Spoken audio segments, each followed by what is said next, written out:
I'm Dr. Kerry Clamp. I'm an Associate Professor of Criminology at the University of Nottingham. I've been in academia for possibly 14 years now. I've had quite a varied career. I started my academic role at what we call a post-92 institution, which is primarily teaching focused.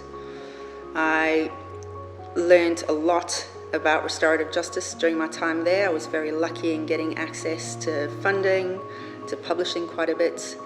And one of the first trips I went on was to Buenos Aires. And I think that really ignited my passion for understanding different cultural interpretations of restorative justice, but also that there are similar problems that we're experiencing around the world. I think that I am a justice warrior. I am fiercely pro-choice. I think it's important that people have options. I'm aware that when people don't have an opportunity to express themselves in a way that means something to them, that their struggle can continue, be extended, right? And restorative justice gives people an opportunity to be empowered, to articulate what they are experiencing and what they're thinking for themselves, and also to have a say in what happens afterwards. And I also think, having been a human being and getting things wrong and making mistakes and not always behaving perfectly, I am aware that it's important to have those opportunities to atone for what you've done and to be able to talk through what you've done and to learn from it as well. So I think, personally, I think restorative justice speaks to my values. I met you and your colleagues 3 years ago. We spent less than a full day together, and your passion was contagious. And I've not forgotten about you and your colleagues after all these years. The commitment that you have to restorative justice made me question a little bit more what we were doing in England and Wales, and also thinking through how we're approaching things.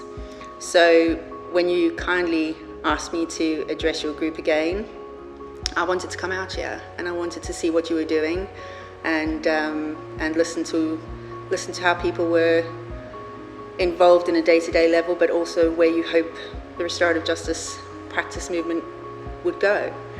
So it's given me also an added opportunity of recruiting people to possibly contribute to a book series that I'm the commissioning editor for Routledge, Contemporary Issues in Restorative Practice.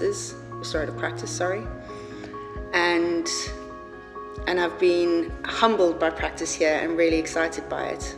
So I think it's going to lead to further collaboration on a variety of fronts, and that's, you couldn't ask for a better trip, couldn't you? I think the warmth and the hospitality is kind of overwhelming, I will say that. And I think that if you're starting from that base level as a community, it's not surprising that your work will be advanced and reflect the inherent values that you have as a society.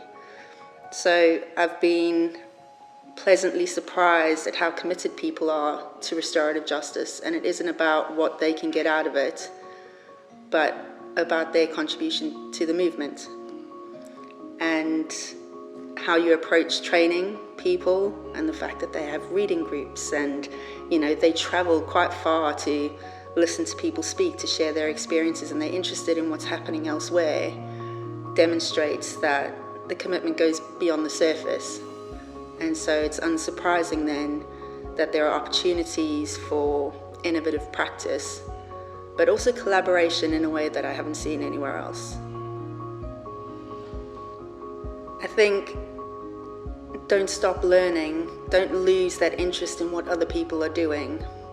And I think that if we can keep collaborating and moving forward together, then there are amazing things on the horizon for the restorative justice movement in South Korea. And I think that only by sharing and learning from each other can we evolve our own practice at the same time. And it's not a race about who's going to get there first or who does it best. And the ambition of restorative justice is actually far broader than just a process or a practice. It's got to be a shift in how we think about problems, how we perceive them, how we perceive what good solutions would be, and that takes time, especially in the society we live in at the minute, that can be quite polarizing and ostracizing at the same time.